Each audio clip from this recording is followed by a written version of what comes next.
سلام. بلا شك كتكون حتى انت كنتي في شي بلاصه عاديه تلاقيتي مع شي حد غريب، ولا كتكون في شي مجمع وكيدخل هذاك الشخص الغريب وبمجرد ما كتهضر معاه كيكون مقبول ودغيا كيدخل لك الخاطر وكيولي عزيز عليك بحال كتعرفو من شحال هادي. والصفات اللي كاينه في هذا الشخص كيقلبوا عليها بزاف ديال الناس، داكشي علاش قررت في هذا الفيديو باش نعطيك المميزات اللي كيكونوا في هاد الاشخاص واللي خاصك تستعملهم باش حتى انت يولي عندك وجه جميل وجذاب وتولي مقبول عند الجميع.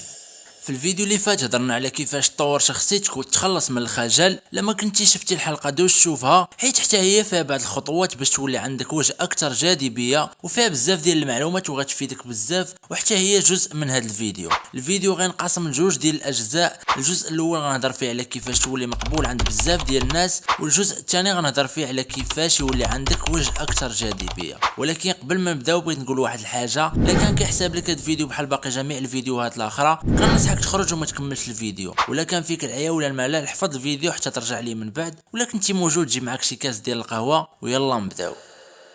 اولا كنتمنى تكونوا كاملين بخير وعلى خير وفي احسن الاحوال. نبداو.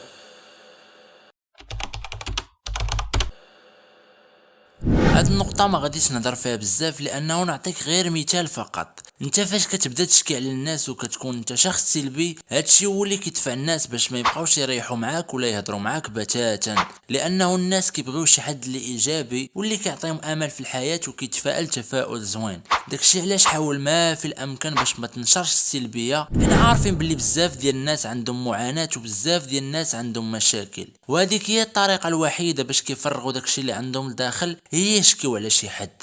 ولكن في الحقيقة هما كيزيدوا يضروا غير راسهم، حيت حتى حد ما خاصو يعرف المعاناة والمشاكل ديالك. داكشي علاش خاصك تكون شخص ايجابي، وهادشي كيزيد من المحبة ديال الناس ليك.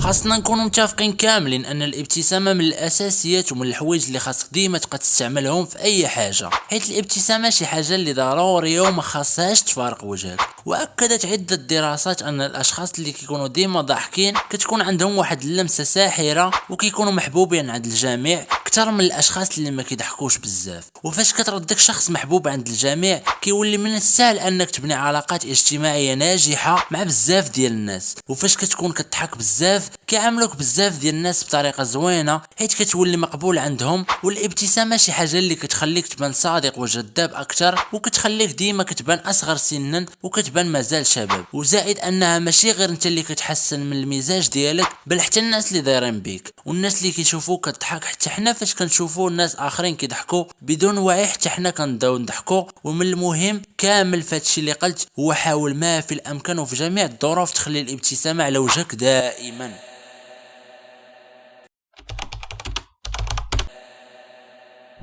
حنا بطبيعتنا البشر عندنا الاحاسيس ديالنا ما كتكذبش علينا بتاتا. وفاش كتحس بشي واحد ما مزيانش عارفه راه بصح ما مزيانش. مثلا فاش كتكون يلا خدمتي في شي خدمه جديده كتحس بالتعامل ديال الناس اللي خدمتي معاهم ما مزيانش، وهادشي كتعرفو غير من خلال الملامح ديالهم. وهادشي كيكون بصح واخا كيبغيو هما ينافقوك ولا يديروا براسهم انهم كيحبوك، الملامح ديالهم كتثبت العكس. اولا فاش كتلاقى مع شي حد اول مره الخاطر ديالك ما كيرتاحش ليه بتاتا غير من خلال التعبير ديال الوجه ديالو. واخا يبغي يبان ظريف تاعيا ما غاديش يقدر، وغادي يبقى يبان قبيح حيت يقدر هو يبغي يبين صوره زوينه عليه، ولكن الملامح ما عمرها ما تقدر تكذب عليك. وهادشي كيطرى بالعكس عاوتاني. مثلا فاش كتحس بان شي حد ما مرتاحش ليك، وهادشي كتعرفو غير من خلال الملامح ديالو وبزاف ديال الاشياء. داكشي علاش تعبيرات الوجه والملامح ديال الوجه ديالك كتلعب واحد الدور كبير بانك واش غادي تكون مقبول عند الناس ولا لا. وحاول دائما تخلي الملامح ديالك زوينه وتبان السعاده على وجهك، وهادشي كيزيد من الثقه ديال الناس فيك اكثر. وحاول ديما تفتح الحوارات ديالك مع الناس بالمجامله ديالهم. مثلا تلاقيتي مع شي صاحبك بدا معاه الهضره بشي حاجه زوينه، مثلا تقول ليه جيتي زوين اليوم ولا هاد الحوايج جاو معاك اليوم الى اخره. هنا كتكون جذبتي ليه وكتولي محبوب عنده.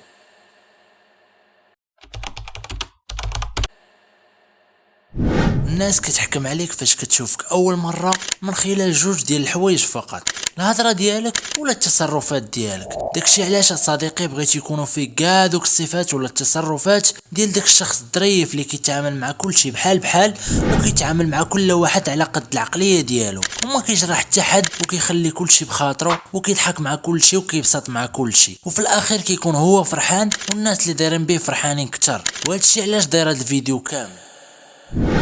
ودابا غندوزو للجزء الثاني وغنعطيك الاشياء اللي بغيتهم من وراء هذا الفيديو يكونوا في المظهر الخارجي ديالك وبالضبط في الوجه ديالك باش يولي عندك وجه جذاب اكثر، وهادشي هو اللي كيزيد يخليك مقبول عند بزاف ديال الناس.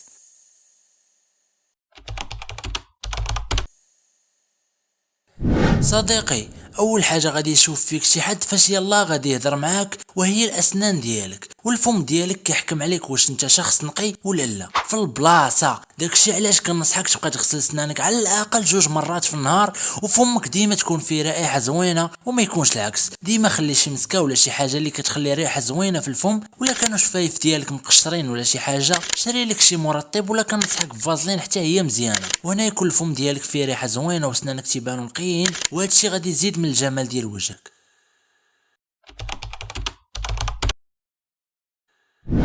شرب الماء شي حاجه اللي ضروريه واللي كنصحك بها ايضا، وعنده بزاف ديال الفوائد في حياتنا كامله. عنده فوائد في اي حاجه طاحت لك في بالك، وهادشي مذكور حتى في القران بقوله عز وجل: وجعلنا من الماء كل شيء حي. داكشي علاش كنصحك يا صديقي تشرب الماء بزاف في اي وقيته في اي بلاصه، وحاول تشرب ما بين ايطرو حتى 2 ايطرو، وهادشي كيساعد في الدوره الدمويه وكتولي نشيط كتر، وكيساعد بزاف ديال الحوايج. غادي نذكر لك منهم غير 2 ديال الحوايج اللي داخلين في الموضوع ديالنا. اولا الماء كيحسن صحه الفم وما كيخليش الفم تولي فيه ريحه كريهه، وكيقلل احتماليه التعريض للتسوس. اما فيما يخص الشعر والبشره فراه الماء كيقلل من جفاف الشعر والبشره، وبالعكس كيزيد من الجمال ديالهم.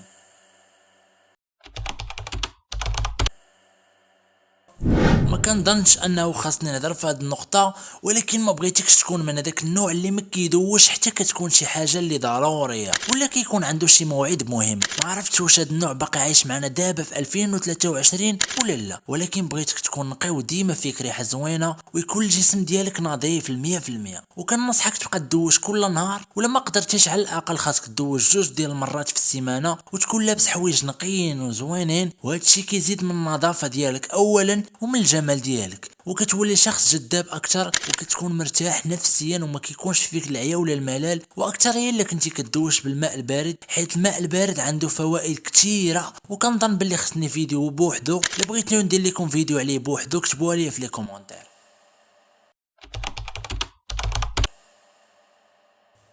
العطور شي حاجه اللي ضروريه وكتزيد من الثقه في النفس ديالك، وما كنصحكش تشري عطر واحد وتخصصو لكل شيء بمعنى لجميع الفصول وجميع المناسبات، لا بالعكس كنصحك تشري 5 ديال العطور، وكل عطر يكون خاص لشي فصل او مناسبه. مثلا عطر الفصل الشتاء، وعطر الفصل الصيف، وعطر الفصل الربيع، وعطر الفصل الخريف، وعطر المناسبات فقط. وهنا كتكون مدوش ونقي، وكتكون الريحه ديالك زوينه، كتحس براسك في غاية السعادة، وحتى الناس كتاخد عليك صورة زوينة.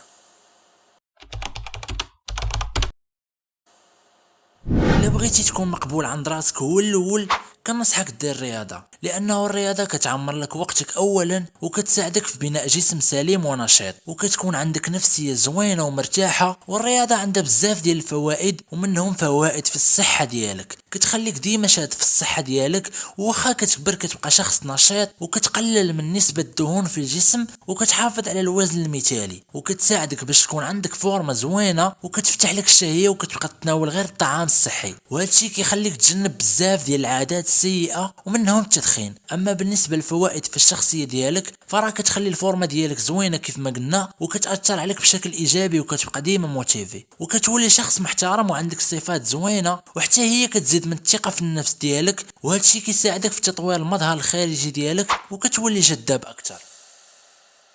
وهنا نكون وصلنا لنهاية الفيديو، وكنبغي نشكرك بزاف الا كنتي وصلتي حتى لهنا. فوالا لي زامي، كانت هادي لا فيديو، كنتمنى تنال الاعجاب ديالكم، ولا عجباتكم ما تنساوش تخليو واحد لايك وسبسكرايب وشي كومونتير زوين بحالكم، وتهلاو في راسكم.